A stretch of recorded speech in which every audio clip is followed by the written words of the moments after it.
Time is five minutes after 3, and this is the meeting of the Heritage Committee, Tuesday, August 24th, 2021. We have an agenda before us. Can I get a motion to adopt the agenda? I'll make it. Gus, seconded by Michael. Any additions to the agenda? Any changes? No. Okay, perfect. Then I'll call the question. All those in favor, please raise a hand. Motion is carried. Item number 2, declaration of pecuniary interest or the general nature thereof. Are there any? Seeing none, we move on. Item number 3, 3.1, confirmation of the minutes of the July 27th, 2021 Heritage Committee meeting. Are there any edits, errors, omissions in those minutes as presented?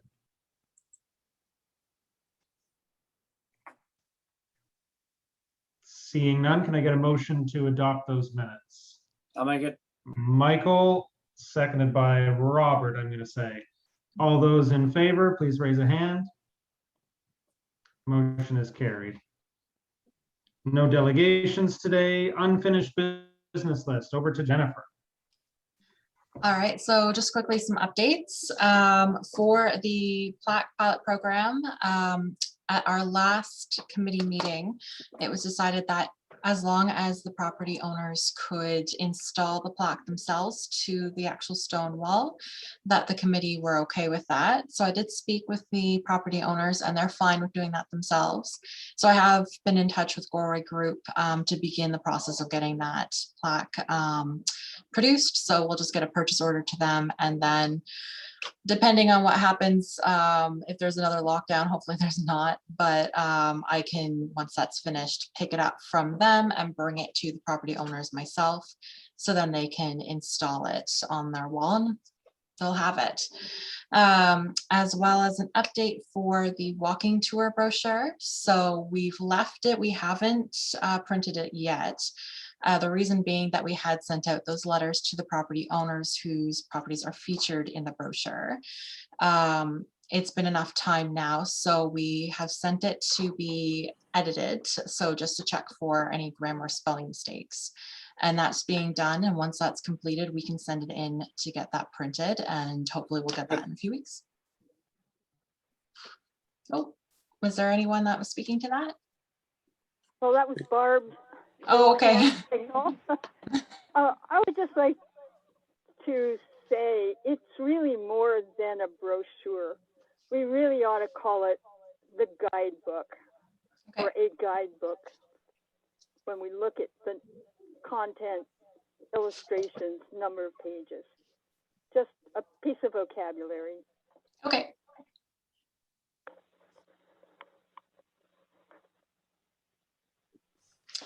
So yeah, and that's it for me.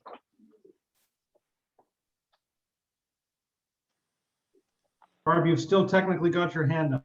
I don't know how You to got another question? I don't know how to make it disappear. Are there any other, go ahead, Barb. Oh, I've put her hand down for her. Oh, good, good. Are there any other questions for Jennifer, comments on her report? Seeing none, could I then get a motion to receive Jennifer's unfinished business list report as presented? Robert, seconded by Gus. All those in favor, please raise a hand. Motion is carried. Number 6, reporting from council. Probably over to you again, Jennifer. All right, so for that, we brought 2 recommendations to the August 9th regular council meeting, and those were just for the property grant for 402 Academy Street, the Bath United Church, to be approved for $5,000, as well as for the heritage permit for 193 Davie Street, which is the Larry Cake Hall, and both were approved and they went through.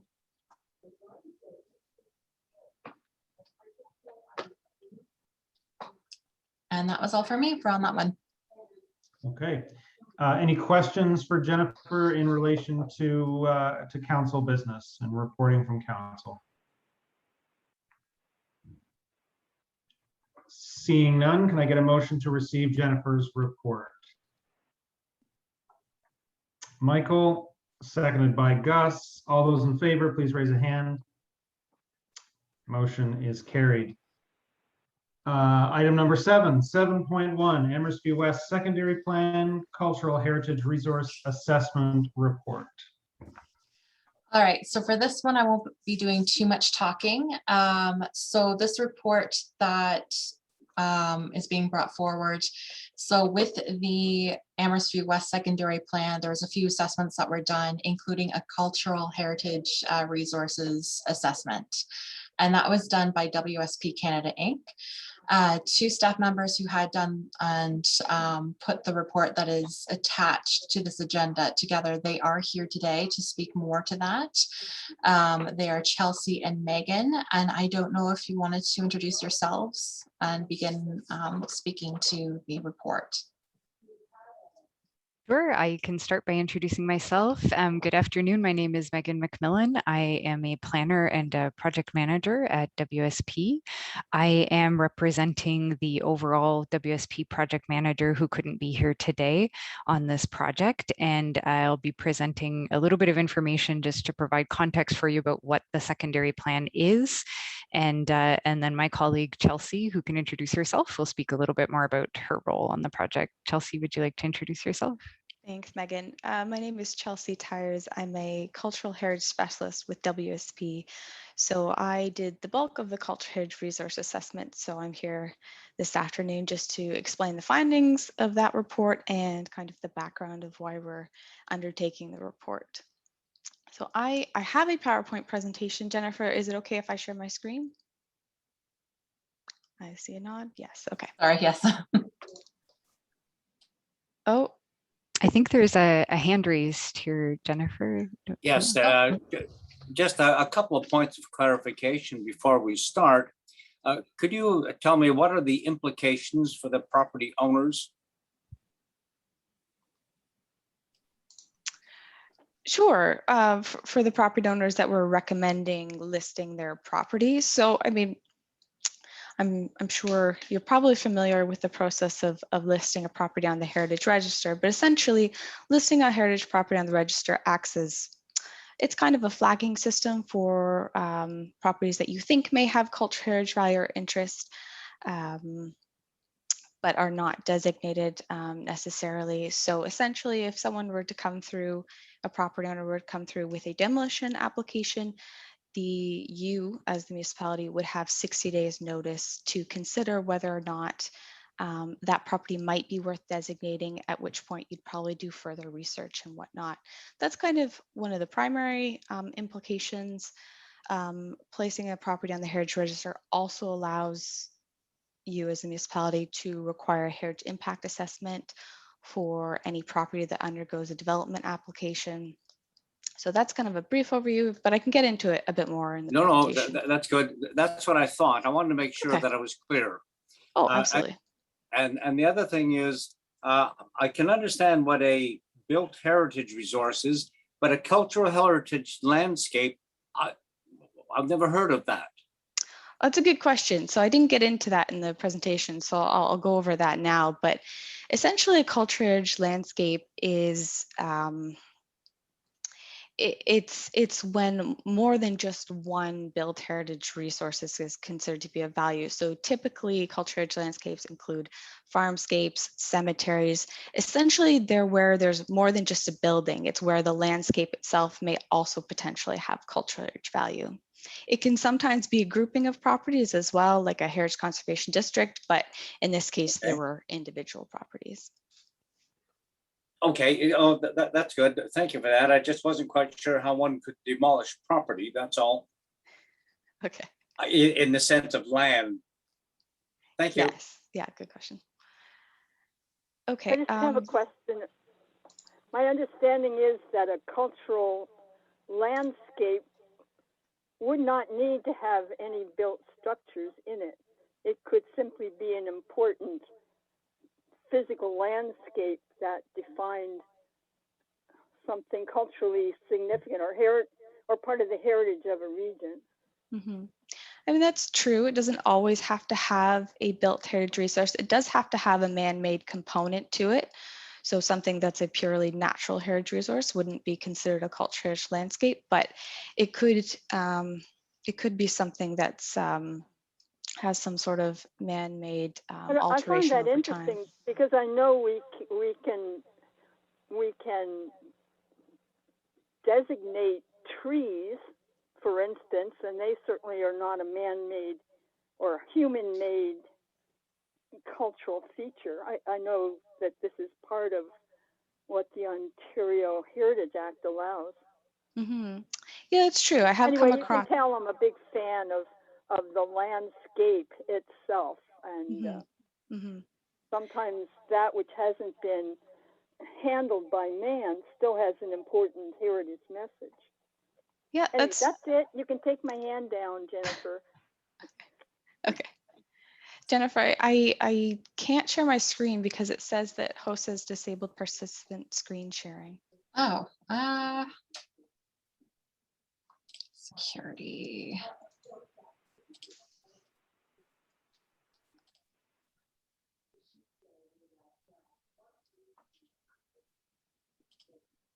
One sec. I'm just looking at the security settings.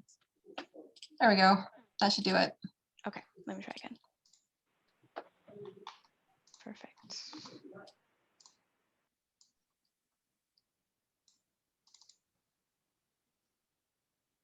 Okay, so I believe I should be sharing now.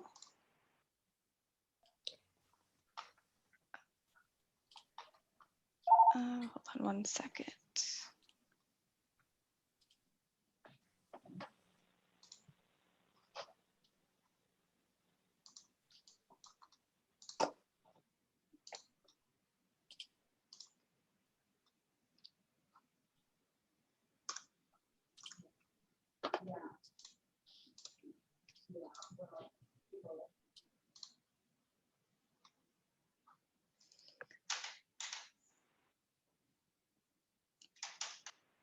Sorry, bear with me one moment.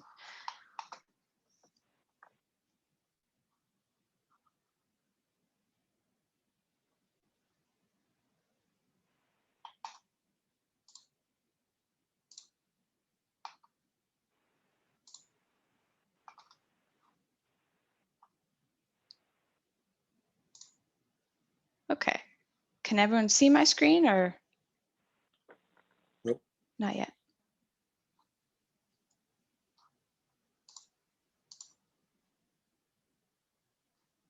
Was that a yes or a no?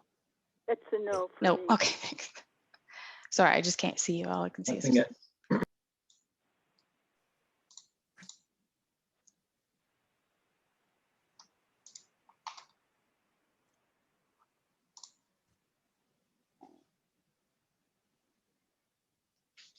Okay, how about now? Good. Yeah, look. Brilliant. Okay, now. sorry.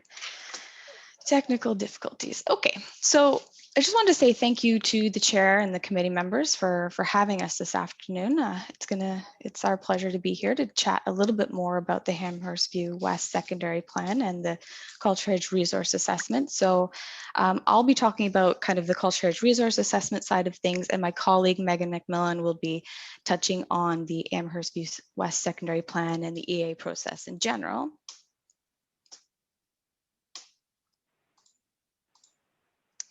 And so we will cover the Amherstview West Secondary Plan overview, and then I'll get into the actual Cultural Heritage Resource Assessment, and then I'll also discuss the conservation and the development strategies that we've identified as part of that report.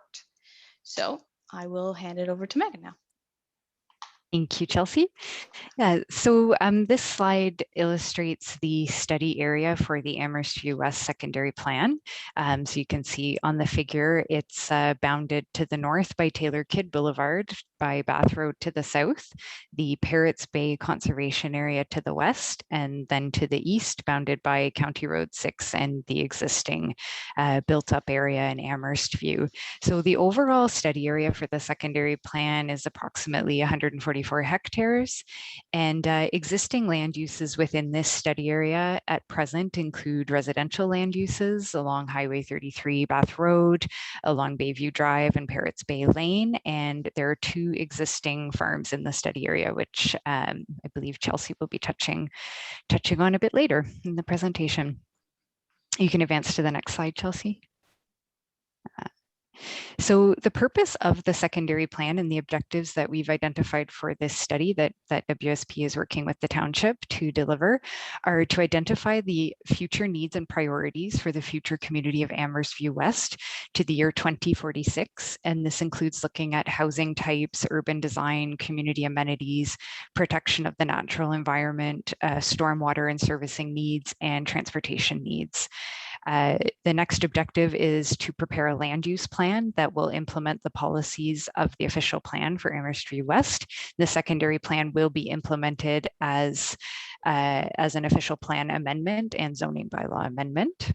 And the last objective we've identified is to prepare urban design guidelines that will help guide the built form of the future development area and ensure compatibility of this new and developing community. Can advance to the next slide, Chelsea. So at the same time as the development of the secondary plan, which is a Planning Act process under the Planning Act in Ontario, we are also working following the municipal class environmental assessment process, which is a process under the Environmental Assessment Act in Ontario. And the municipal class environmental assessment, or MCEA for short, is an approved process under the Environmental Assessment Act that deals with routine classes of municipal infrastructure. So for example, roadways, municipal water, wastewater services. It allows for these types of municipal improvements to be assessed under the Environmental Assessment Act following a streamlined process. And the environment, in terms of the Environmental Assessment Act, we're speaking about the environment in very broad terms, including both the natural environment, but also the social, economic, cultural, and built environments.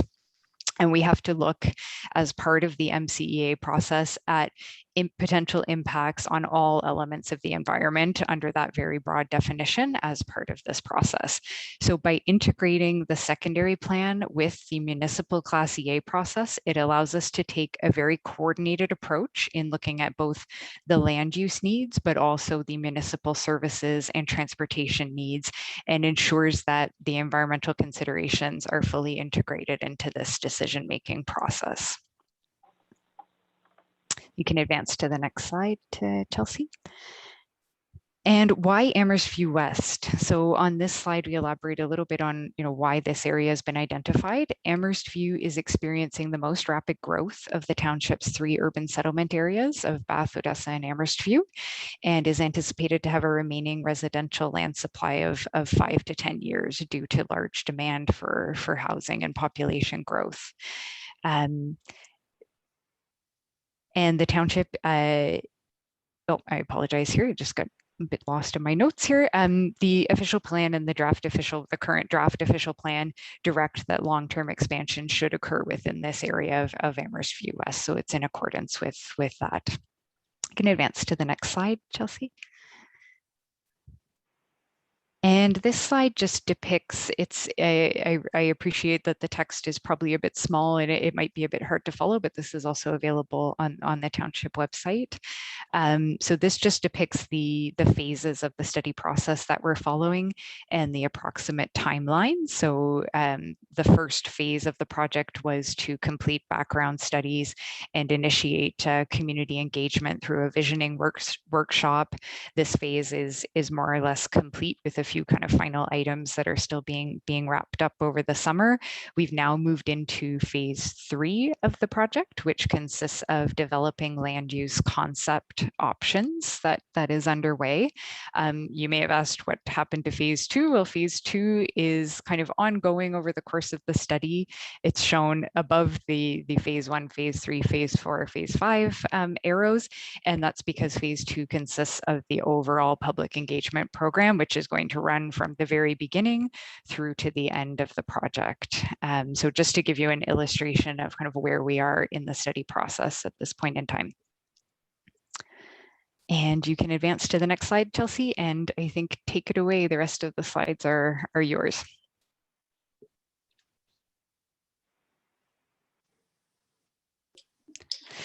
You're muted there, Chelsea. Of course, thank you. So the Cultural Heritage Resource Assessment, just to provide a brief general overview of how these assessments work in general, this type of report is one of many technical reports required as part of the EA process and for secondary planning. And essentially the purpose is to identify all the built heritage resources and the cultural heritage landscapes in the study area. And I'll go over in a second how we identify those resources in a minute. But once we've identified those resources in the study area, the next step is to provide preliminary recommendations to either avoid impact cultural heritage resources or to provide recommendations for additional reporting. And we'll provide recommendations for additional reporting when it's anticipated that a resource might be impacted. For example, if a sanitary sewer line were to be proposed through an identified property that was a cultural heritage resource, a cultural heritage evaluation report would be completed. And then if that property satisfies the criteria under Ontario Regulation 906 for designation, then you'd move on to a heritage impact assessment to explore in more detail those alternatives and mitigation measures.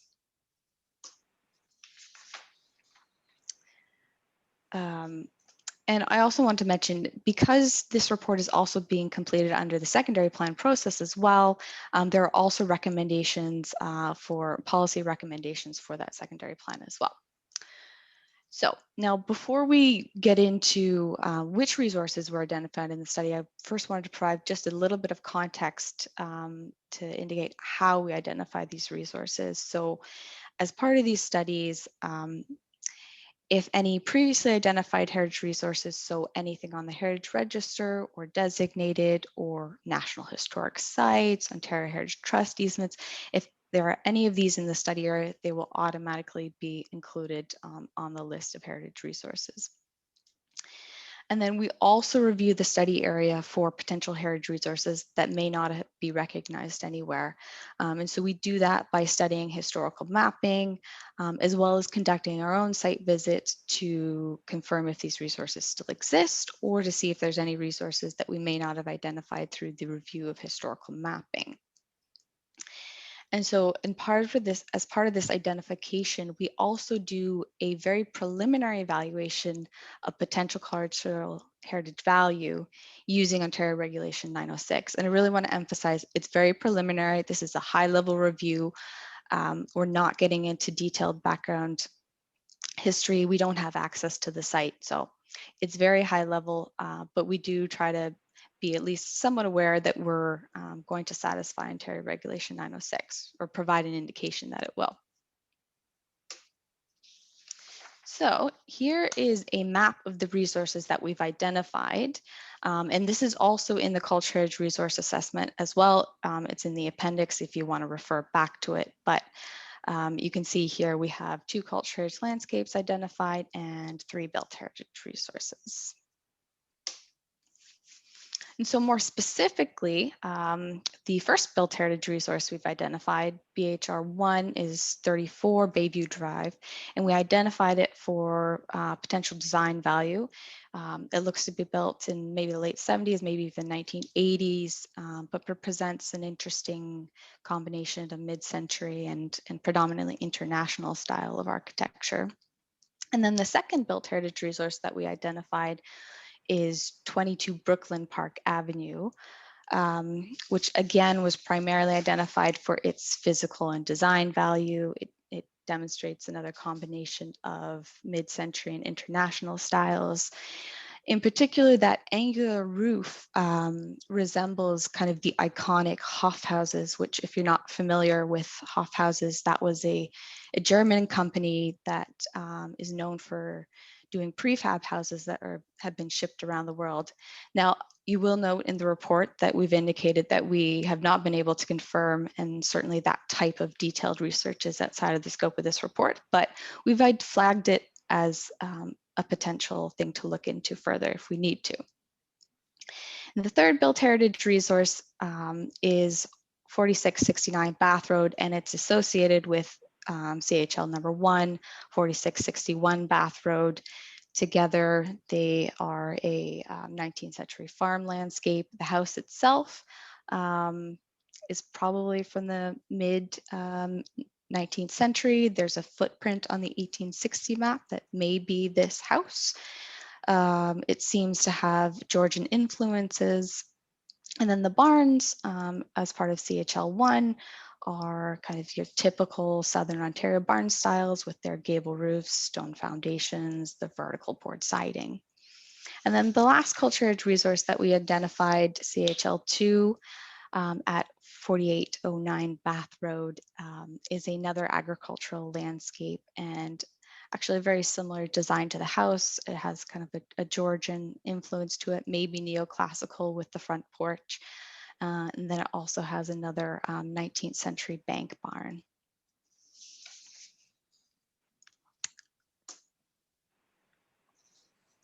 And so we have identified conservation and development strategies as part of this report, and we've split it up in recommendations for the secondary plan and recommendations for the EA process because they are slightly different. So the recommendations for the secondary plan process were to, first of all, add the identified built heritage resources and cultural heritage landscapes to the municipal heritage register. And we make this recommendation to support the recommendations for the secondary plan that I'll get into in more detail in a sec. But essentially, including a resource in the municipal heritage register will act as a flagging system. So if there's ever a demolition permit submitted, you'll have 60 days to consider whether or not that property has cultural heritage value. You may want to do additional research at that point. And then in addition to that, if there's any development applications for this particular property, you will be able to require a heritage impact assessment as well. So it's a proactive step to conserve these resources. And then the second recommendation we had was to include these resources in a map as a schedule to the Amherstview West secondary plan. And that will provide transparency. It will make it clear which resources are of potential value when somebody's reading through the secondary plan.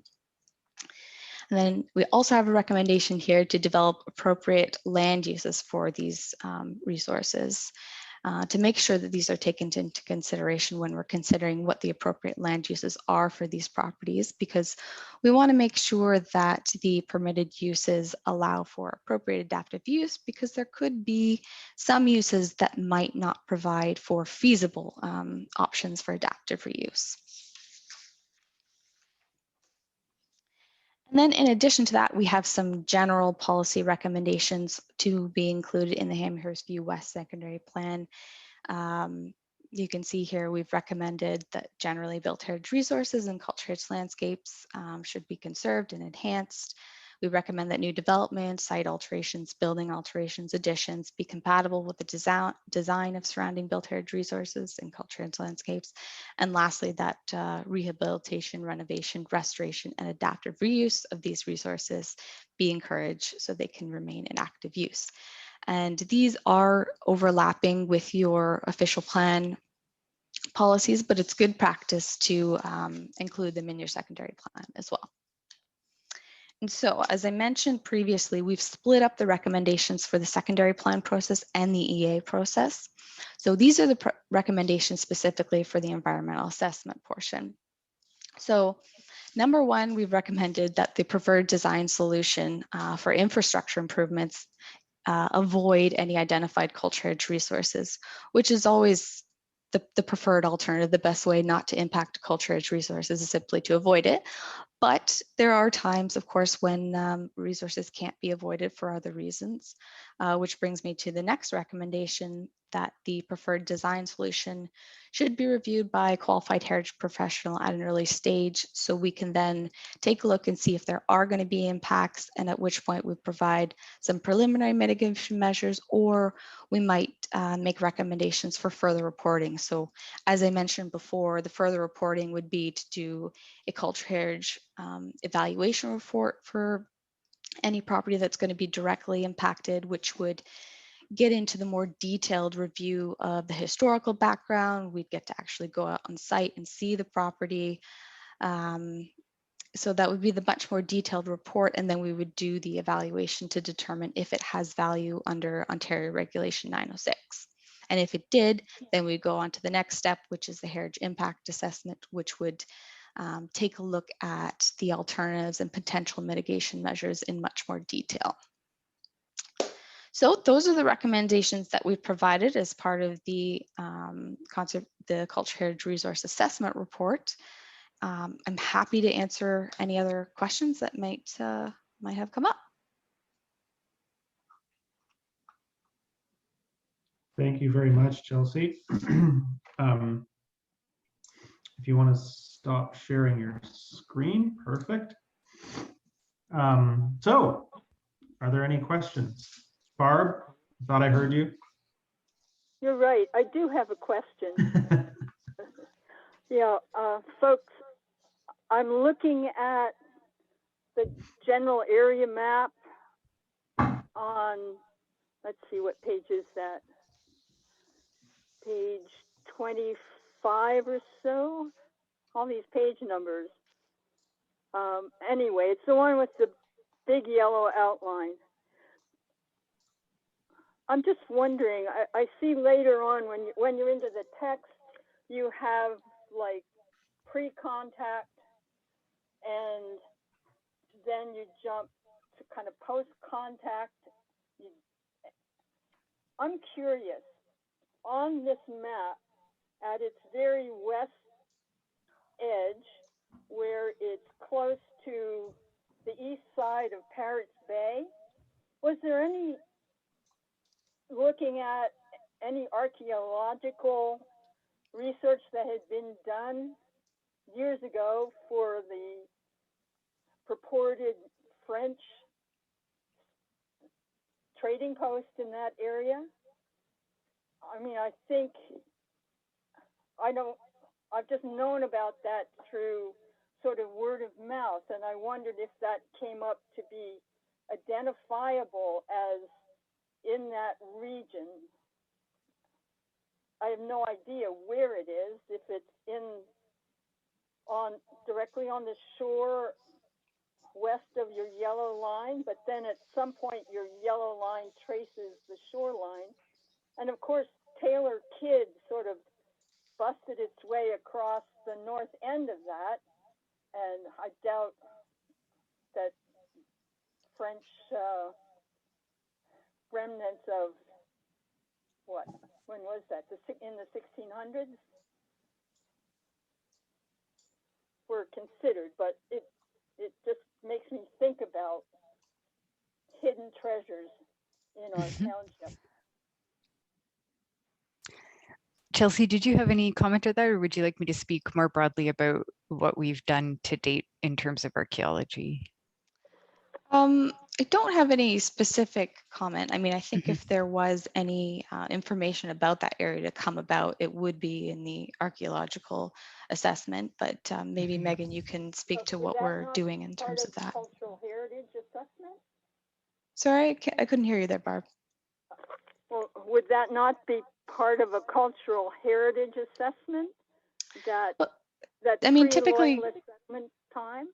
Yeah, typically cultural heritage resource assessments deal with any sort of visible remnants of our heritage, and then archaeology deals with anything that may be hidden under the ground. Right, so how do we get that protected when we're doing something like deciding where these new mushroom type building projects go? So as part of our project, we did do a very high level archaeological overview, and that kind of looked at a high level for indicators of what we call archaeological potential. And so things like waterways and historic transportation routes, and there are certain kind of landscape indicators that our archaeologists will look for as to give an idea as to whether the area has archaeological potential, meaning, possibility of finding archaeological resources. And so as I'm sure it will be no surprise then to hear that, yes, our archaeologist determined that this study area has lots of archaeological potential, both for indigenous resources from that pre-contact period, but also kind of European, Canadian resources from the post-contact period. But that was kind of the extent of the research that we've done to this point. I will say, as part of an environmental assessment process in Ontario, so the environmental assessment is really for the public infrastructure, so a new road, new servicing. It would be a typical practice to do a more detailed archaeological assessment. Once we know where those facilities would go, we would then do what's called the stage 1 archaeological assessment, which really goes into detail in that kind of background research, looking at historical maps, historical records, to try to get a much more accurate picture of some of these resources that might be there. And then we'll provide recommendations if there needs to be kind of an actual survey where they go out and dig test pits and things like that. So we're not at that point yet. That's not included yet, or included as part of our scope of work, because we're still kind of in the very early development stages of, what the land use concept for this area will be, what the needs for new roadways or widened roadways or municipal services will be. So that's not kind of part of our scope of work at this point. And then I will say, when it comes to private development on, a private land, there may be an obligation for a property owner or a developer as part of getting their development approvals, which will happen at a later stage and is approved under the Planning Act, and will go through a public municipal process. That may be triggered at that point, the need to do an archaeological assessment for a specific property at the time of, a development application, when there's a more kind of concrete development in mind. So I guess just to provide a bit of context, when the archaeological assessment could come into play, both for the environmental assessment, so the public infrastructure piece, but then when it also comes into play as part of a development application for a private property development. Right, thanks so much. That's quite clear. Oh, good. Okay, because sometimes it can be confusing with the two processes overlapping. So I'm glad that was clear. Good. Other questions, comments?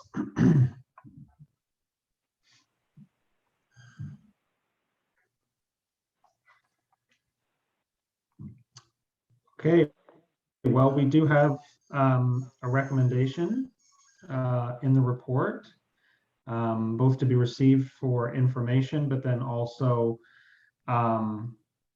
any direction provided to staff on the 5 properties recommended in the Cultural Heritage Assessment Report, and as well as any comments on the Cultural Heritage Resource Assessment Report for WSP and the Loyalist Township project staff team. So are there any particular comments or directions provided to staff that anybody would like to make sure staff get note of?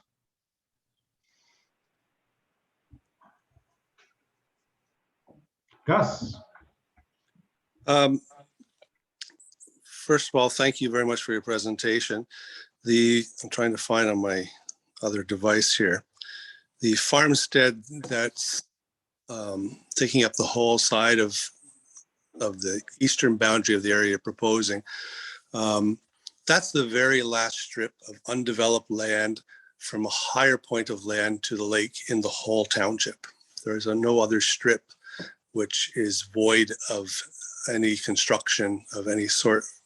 So to me, that's almost an imperative cultural heritage landscape that should be protected in one way or another. The one thing I would support the recommendations of listing. Two members of council presently, our chair of our committee and Councillor Broderick, I think his name is, were not members of council in the last council. At that point, we initiated a start of a listing process. A significant amount of time was invested in it, a lot of research. And the problem we had is individuals went to council with alternative facts, which were unsubstantiated, made no relationship to the legislation, and which clearly states that the 60-day window is there in the flagging. Beyond that, there's nothing. We're not telling people you can't paint your barn or whatever. We had members of council who continue to be and continue to have a view of property rights trumps all. Unfortunately, they bought into the idea that listing is a mechanism to tell the property owner what to do with their property.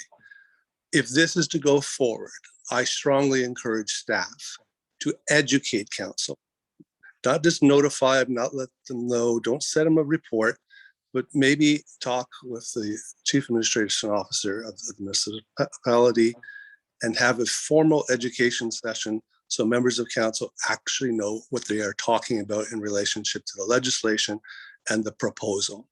Because it's very disheartening for committee members who have spent a lot of time in this to be basically shited on by council endorsing a position that had no bearing in truth whatsoever.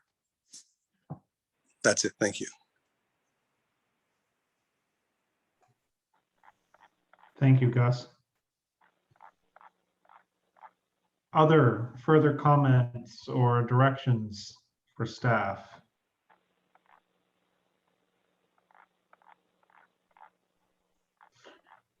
Okay, well then I'll ask for a motion to receive the report and adopt recommendations 1 and 2.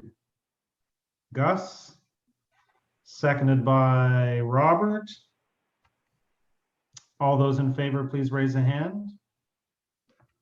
Any opposed? Motion is carried.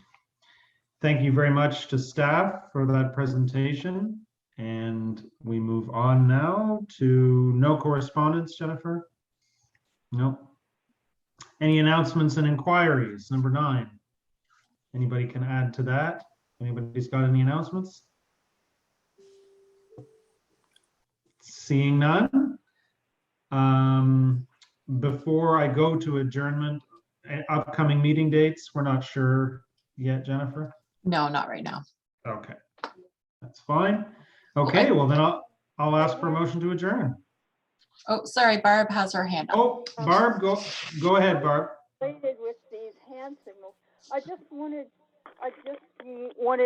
to confirm that the meeting with Andre Scheinman is still on. Yes, so on Tuesday, this upcoming Tuesday at 10 a.m., we're going to meet at the Lair K Cup with Okay, Andre I Scheinman. wondered where we would meet, if that was it. Thanks. Okay, I'll call for motion for adjournment. Michael, seconded by Robert. All those in favor, please raise a hand. Motion is carried. Thank you, everyone, and we'll see you next time. Hi, everyone. Thank you. Bye.